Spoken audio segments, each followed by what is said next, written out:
Ciao ragazzi, benvenuti in questo nuovo video. Oggi vi faccio vedere quello che sta succedendo e quindi abbiamo collegato già il plastico, guardate, abbiamo collegato il modulo nell'altro modulo, ma prima di cominciare questo video vi ricordo sempre di iscrivervi al canale attivando la campanellina, lasciate un like e cominciamo subito.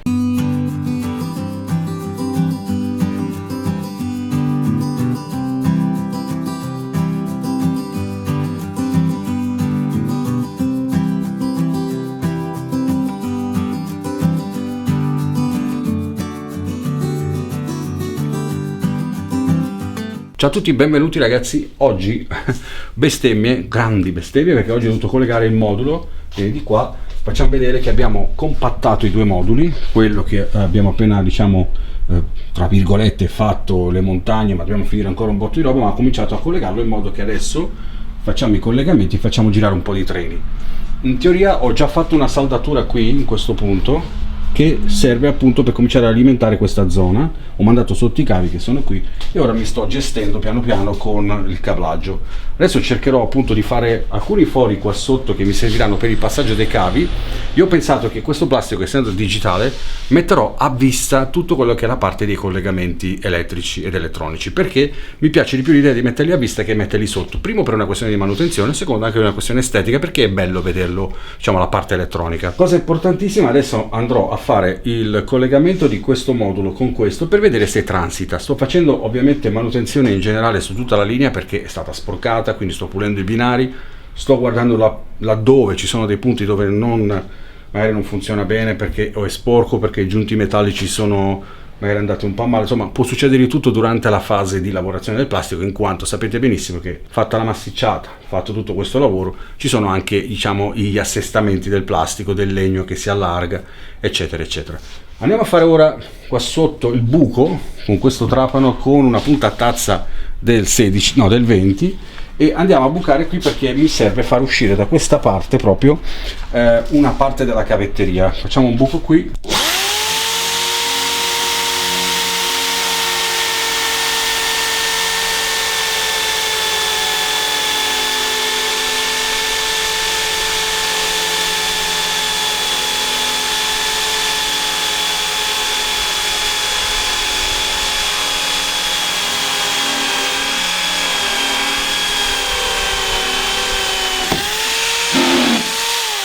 Buco l'abbiamo fatto.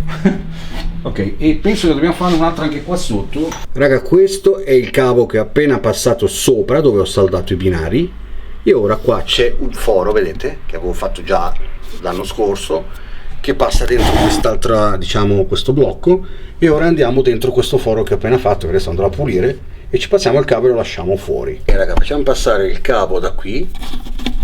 Ok, lo tiriamo da quest'altra parte.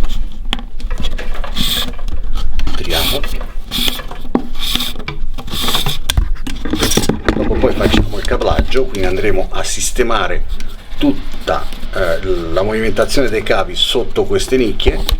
Lo faremo dopo. Ora mi serve solo cominciare a testare che l'alimentazione sia funzionante, dopo bloccherò tutti i cavi. Io intanto il cavo lo lascio sempre abbondante. Passiamo da quest'altra parte.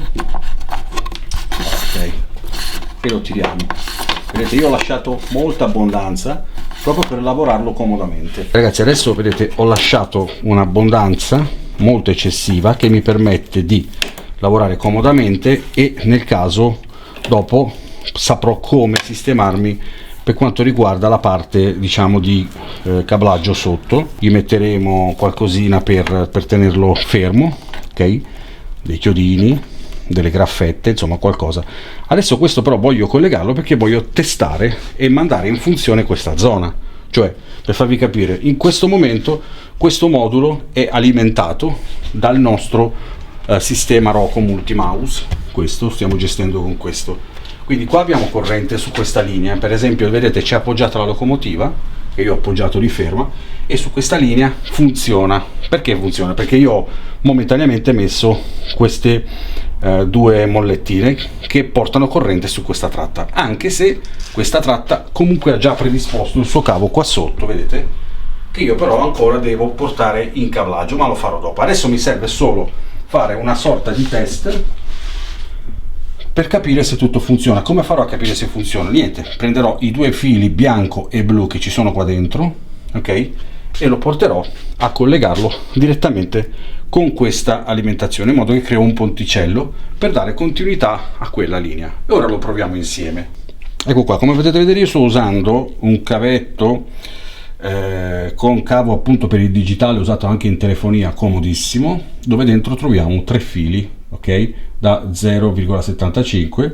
abbiamo il bianco rosso che in questo momento non ci serve, lo lasciamo qui, ma lo teniamo sempre comodo perché potrebbe servire per eventuali, mentre il bianco e blu semplicemente andiamo a collegarlo su questa linea. Dobbiamo fare attenzione a stabilire qual è tra questa linea il bianco e il blu. Questo lo capiamo soltanto andando a guardare sotto, ok?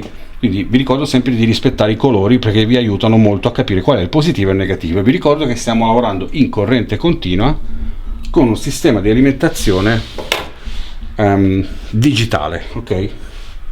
Ok, adesso io sto speluccando i fili e li collego qua. Io già so dov'è il bianco e dov'è il blu e andrò a collegarlo insieme a questi. Ho fatto il collegamento, ovviamente ho messo il blu a sinistra, il bianco a destra, e così sarà anche sotto, ma in fase di cablaggio poi avremo qua fuori, provate a immaginare questa fascia qua davanti piena di morsetterie e tutti gli switch pilot, tutti i sistemi che ci serviranno per gestire il plastico. Saranno, diciamo, in bella vista, detto così volgarmente, proprio per il fatto di poterli vedere, gestire, e sotto il plastico passeranno solo i cavi. In plastici del passato ho fatto sempre dei cablaggi sotto il plastico, ma finché si tratta di un plastico piccolo, per esempio scala N, come quello che ho fatto per Fabio, che saluto, è molto semplice perché io sollevo il plastico, lavoro sotto, nascondo tutto sotto e fine.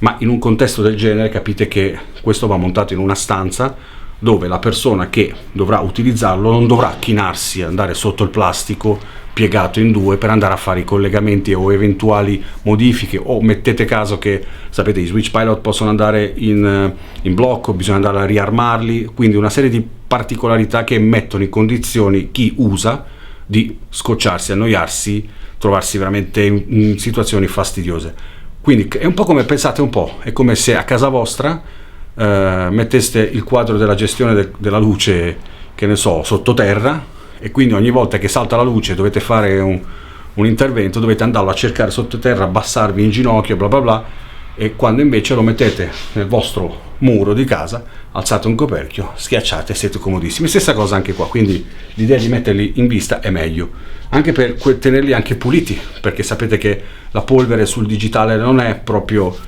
il massimo, quindi mettendoli a bella vista abbiamo la possibilità di pulirli settimanalmente con uno straccio, passargli la polvere, buttargli dello spray diciamo pulente per tenerlo sempre lubrificato, sistemato, e per tenere i contatti sempre puliti.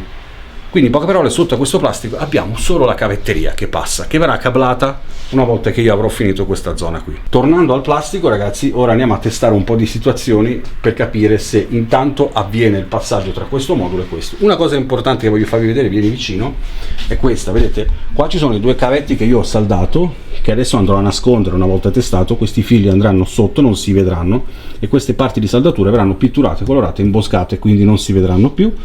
E come potete notare qui i giunti non sono stati messi, non li metto finché non consegnerò questo plastico. Quando sarà stato consegnato e non verrà più mosso, farò un sistema di contatto diciamo sul momento. Questo perché? Perché, come ho spiegato dall'inizio della creazione di questo plastico, questo non è un plastico che ha delle predisposizioni NEM particolari per andarsi a collegare con altre testate, quindi è libero, ok? Questo cosa vuol dire? Che questo plastico può essere cablato solo su se stesso. Qualora invece avessimo dovuto fare un plastico con una testata da rispettare, quindi di qualsiasi altra associazione che magari tende a ospitare altri utenti per farli agganciare, avremmo dovuto rispettare delle normative.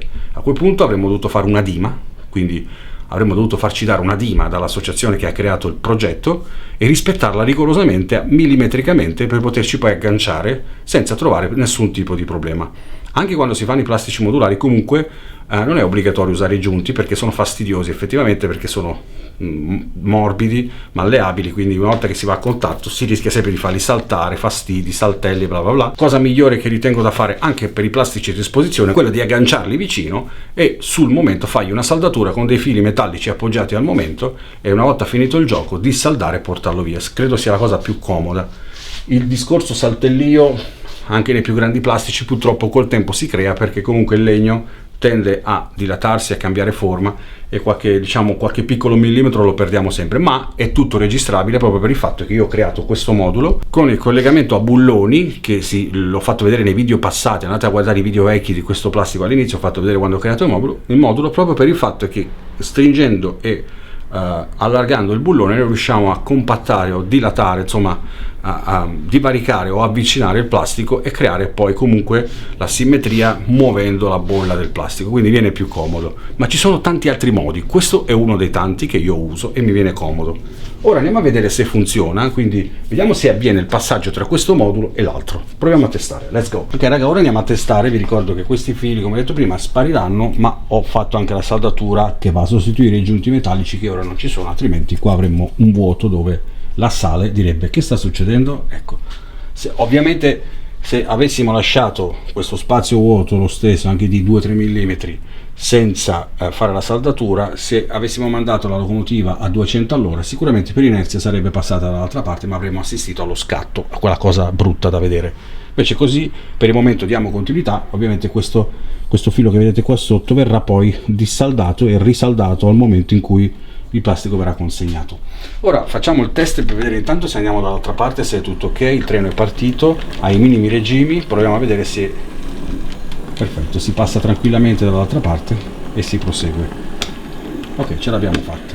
Ok raga, ora nel frattempo vado avanti su questa linea lato sinistro e vado avanti con la pulizia dei binari, il controllo di tutte le parti dove ci sono magari eventuali problemi, e nel caso ci sono problemi ve lo faccio sapere. Oltretutto anche là sopra c'è un'altra aggiunta da fare, ma questo lo vediamo piano piano, non è detto che lo faccio vedere in questo video, magari nei prossimi video vedremo qualcosa sul mondo del digitale come già detto, e ci vediamo alla prossima, ciao!